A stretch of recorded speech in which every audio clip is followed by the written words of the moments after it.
The three planes that appear in this video, posted by El Salvador's president, are the focus of a high-stakes legal showdown centered around a key question. Did the Trump administration defy a judge's orders demanding that those planes turn around and come back to the United States? Those planes were shown unloading deportees early Sunday morning, before the deportees were taken to El Salvador's mega prison. So here's what we know about those planes and why the timing of the flights matters.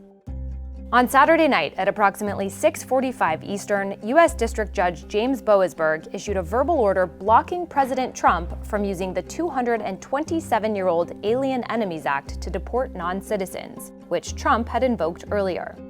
He said in court, "Any plane containing these folks that is going to take off or is in the air needs to be returned to the United States." At 7:26, the judge's written order hit the docket, blocking the administration from deporting non-citizens under the law. It didn't explicitly demand that planes be turned around.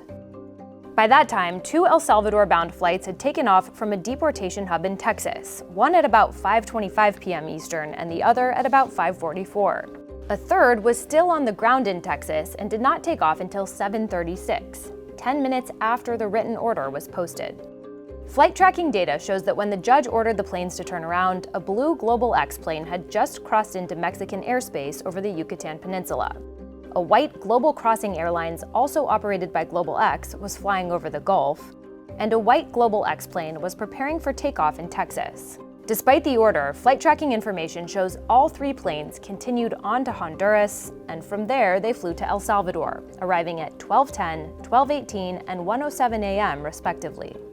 Deportees can be seen exiting all 3 of those planes, including the white Global X plane, which departed Texas after the judge's orders. In a court filing, the administration said the people on that plane weren't removed under the Alien Enemies Act, but didn't provide additional details.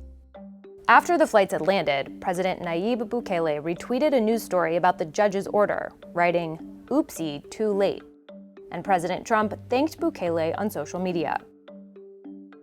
At a press briefing later, White House Press Secretary Caroline Leavitt seemed to suggest that the administration was only following the written order. There's actually questions about whether a verbal order carries the same weight as a legal order as a written order, and our lawyers are determined to ask and answer those questions in court. Global X, which has a contract with Immigration and Customs Enforcement, didn't respond to a voicemail seeking comment.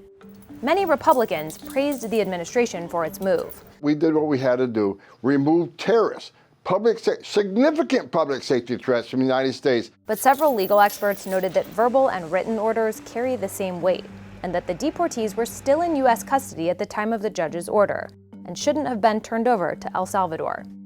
On Monday, the Trump administration took the extraordinary step of asking for Judge Boasberg to be removed from the case. And in a hearing, the administration's lawyers declined to answer the judge's questions about details of the flights. And he argued that Trump has broad authority to conduct foreign relations.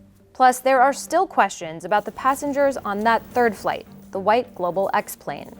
ICE didn't respond to requests about whether the passengers were alleged MS-13 gang members from El Salvador or alleged Tren de Aragua gang members from Venezuela.